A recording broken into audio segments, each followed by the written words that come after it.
Gerard Butler stood in front of the cameras and screamed two words that would follow him for the rest of his life. "This is Sparta." Fans have watched that moment 1,000 times, laughed at the memes, and repeated the line at parties for almost 20 years. But what most of those fans never figured out is what that scream actually cost him, and what was happening just out of frame while he roared it. Behind that one iconic shot was a man who had already pushed his body past its breaking point, a production that ran on pain and sacrifice, and a group of actors who bled for a movie that almost didn't get made the way we remember it. Years later, Butler finally opened up about what really happened on the set of 300, and once you hear it, you will never watch that scene the same way again. When 300 hit theaters in the spring of 2006, nobody in Hollywood expected much from it. There were no massive stars attached, no giant marketing budget compared to other blockbusters of the time, and the concept itself sounded like a hard sell. A movie about an ancient Greek battle, shot almost entirely in front of blue screens, based on a comic book most casual moviegoers had never heard of. Studio executives were nervous. Yet within days of release, it became clear that something unusual was happening. Audiences were not just watching the film, they were obsessed with it.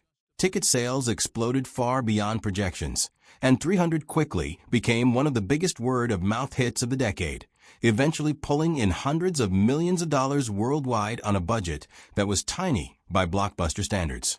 Every frame looked like a painting come to life, and the actors, led by Gerard Butler as the fierce Spartan king Leonidas, looked like they had been carved out of marble. Part of the appeal was clearly the visual style, something moviegoers had simply never seen executed quite that way before.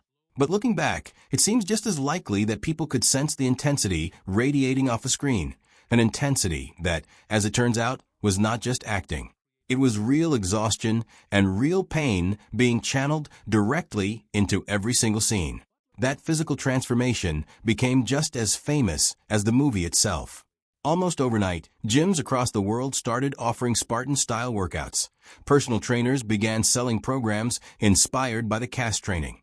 And young men everywhere wanted the same chiseled look Butler and his co-stars had on screen. The film did not just entertain people, it changed how an entire generation thought about fitness and masculinity. But here is the part almost nobody talks about. The bodies fans admired so much, and the fearless performances that made the movie a phenomenon, came from a production process that was far more brutal than anything shown on screen. What audiences saw as glory was, in reality, built on months of suffering that Butler kept mostly hidden until he finally decided to speak honestly about it years later. The truth starts long before filming even began, in a gym most people had never heard of, called Jim Jones. This was not a normal Hollywood training program with a personal trainer showing up twice a week for light cardio. This was something else entirely. Gerard Butler and the rest of the male cast spent months preparing their bodies for a role that demanded they look like ancient warriors, and the man in charge of that transformation, a trainer named Mark Twight, did not believe in going easy on anyone. Butler has said that some training sessions stretched on for 6 hours at a time, combining heavy weightlifting, brutal circuit training, and relentless sword fighting drills that left the actors exhausted before filming had even started. This was not about looking good for a few photos. It was about rebuilding their bodies from the ground up so they could move, fight, and carry themselves like real soldiers. The training pushed Butler further than he ever expected. He has openly admitted that the process nearly wrecked his body.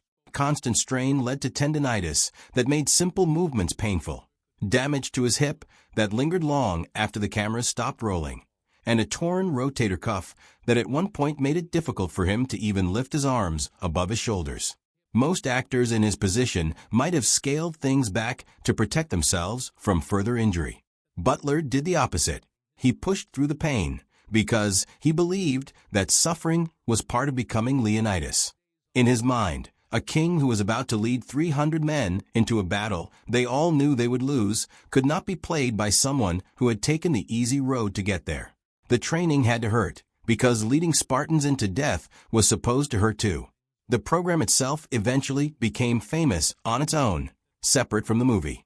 It combined heavy circuit-style workouts with old-fashioned strength training, and it was designed to build the kind of functional power a real soldier would need rather than just muscle that looked good under studio lighting. Word of the program eventually spread outside the film industry entirely, and everyday fitness enthusiasts began attempting the exact same routine the cast used, many of them discovering just how punishing it really was. What is easy to forget, watching the finished film years later, is that this training did not stop once the camera started rolling. Long days of filming were often followed by more workouts, either to maintain the muscle definition the camera demanded or to prepare for whatever brutal fight sequence was scheduled next. Butler has said the training never really let up. It only changed shape once production began. And the pain did not stop once filming actually started. If anything, it got worse. Gerard Butler has described the set of 300 as a place where injuries happen constantly, almost as a matter of routine. He recalled that it felt like someone was being taken to the hospital nearly every single day. During one fight sequence, a weapon came dangerously close to striking an actor in the eye. In another scene, a cast member landed wrong during a stunt and broke his ankle. These were not rare accidents on an otherwise smooth shoot. This was the daily reality of making a movie where actors performed their own dangerous stunts instead of relying heavily on stunt doubles. Director Zack Snyder wanted the fighting to look real, which meant the cast had to move like real warriors, wearing heavy armor, swinging genuine weapons that had only been dulled for safety, and repeating high-impact stunts take after take in a cramped studio space.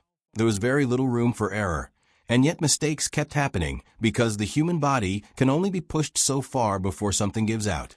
Adding to the physical torment was the environment they were forced to work in. The entire film was shot inside a studio in Montreal, almost completely surrounded by blue screens rather than real locations. To achieve that glowing, almost otherworldly look the movie became famous for, the crew had to use extremely powerful lighting, which turned the set into something close to an oven. The actors were wearing thick armor and heavy costumes under those blazing lights for hours at a time, fighting and sprinting and shouting through scene after scene. Gerard Butler has revealed that the heat and exhaustion eventually became too much for his body to handle, and he actually passed out on set due to severe dehydration combined with sheer physical overexertion. Picture that for a moment. The man playing the fiercest, most fearless warrior king in the film was, behind the scenes, collapsing from the sheer physical demand of bringing that character to life. What makes Butler's commitment even more remarkable is that the physical toll was only part of the story. He has spoken about how deeply he tried to connect with Leonidas on a mental and even spiritual level. He has described using meditation to try to reach into the mindset of a king who was about to march his men toward almost certain death.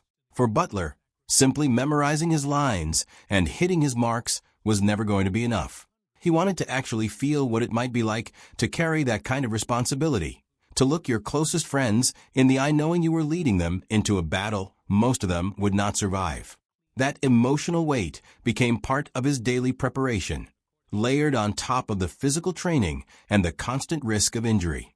Few actors are willing to put themselves through that level of psychological strain for a role, but Butler seemed to believe there was no other honest way to play a character like Leonidas. One detail that surprised many fans once it became public is just how much of the film's violence was not actually there while the actors were performing. Most of the blood and gore audiences remember so vividly was added digitally after filming had wrapped. That means during actual production, the cast was often swinging swords at empty air, reacting to enemies that were not physically present, and having to imagine the brutal impact of battle without any of the usual visual effects like blood packs or elaborate practical makeup to guide their reactions.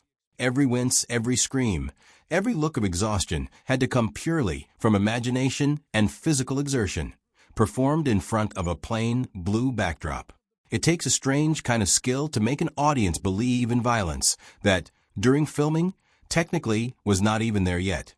Despite everything the cast endured, something unexpected began to grow out of all that shared pain.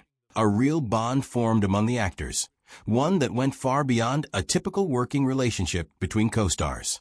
Gerard Butler has talked about how essential that unity became, not just for surviving the punishing schedule, but for making the story feel believable on screen.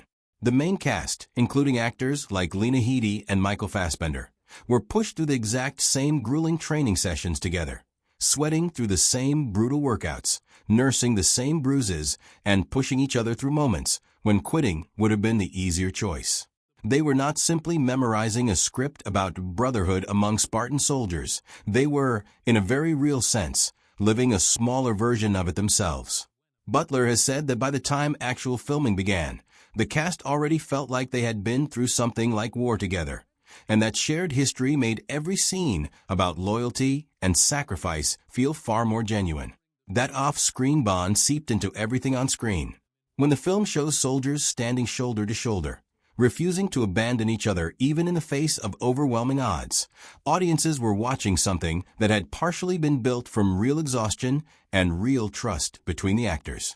The quiet moments of loss and farewell in the film carried extra weight because the performers delivering them had genuinely spent months relying on one another just to get through each grueling day of production. Butler has described it almost like joining a small unit rather than simply joining a cast. By the time principal photography began, the actors already knew each other's physical limits and each other's breaking points from months of shared suffering in the gym. That kind of familiarity is difficult to fake on camera, and audiences, even without realizing it, tend to notice the difference between actors who are simply reciting lines about loyalty and actors who have actually lived something close to it together. Once the film was released, its impact went far beyond box office numbers. The line "This is Sparta" became one of the most repeated phrases in pop culture, showing up in parodies, memes, and casual conversation for years afterward. The visual style of the movie, with its dramatic slow-motion combat and stark color palette, influenced countless films and television shows that came after it, as directors tried to capture even a small piece of that same striking look. The workout regimen the cast used to prepare became legendary in its own right, with fitness magazines publishing versions of it and gyms around the world adopting Spartan-themed training programs that are still referenced today. For Gerard Butler personally, the film changed absolutely everything. Before playing Leonidas, he had spent years working steadily but quietly, landing supporting roles and smaller parts that showed flashes of talent without ever making him a household name. After 300, that changed almost overnight. He became one of the most in-demand leading men in Hollywood, taking on a wide mix of roles that ranged from romantic dramas to action thrillers to comedies, proving he was capable of far more than just playing a warrior.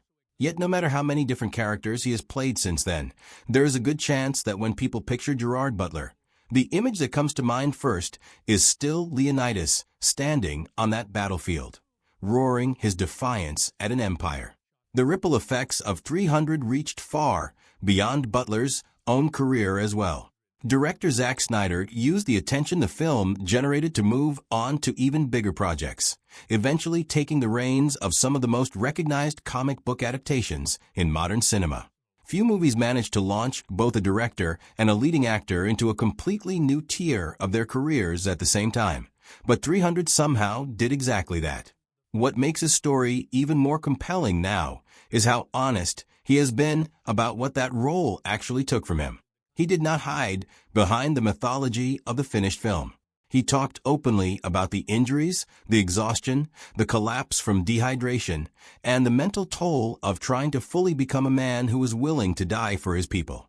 In an industry that often hides its struggles behind a polished, glamorous image, Butler chose to reveal the reality behind one of the most celebrated performances of his career. That honesty is part of why fans still respect him so deeply today, and why the story behind 300 continues to fascinate people who thought they already knew everything about the movie. It also says something about how differently audiences view performances once they know the real cost behind them. A scene that once looked like simple movie magic, a king screaming defiantly at an approaching army, suddenly carries a completely different weight once you know the actor delivering that scream had already been pushed to the point of physical collapse just weeks earlier. Knowing about the torn muscles, the dehydration, and the months of grueling preparation does not diminish the fantasy of the film at all. If anything, it deepens it, turning a fictional warrior king into a tribute to the very real dedication of the man who played him. That is often what separates a performance people simply enjoy from one that people remember for the rest of their lives, long after the credits have rolled and the theater lights have come back on. So now that you know what Gerard Butler truly went through to bring King Leonidas to life, does it change the way you see that famous scream on the battlefield? Knowing the injuries, the exhaustion, and the sacrifice hidden behind that legendary line, would you say his performance deserves even more respect than it already gets? Let us know your thoughts in the comments below.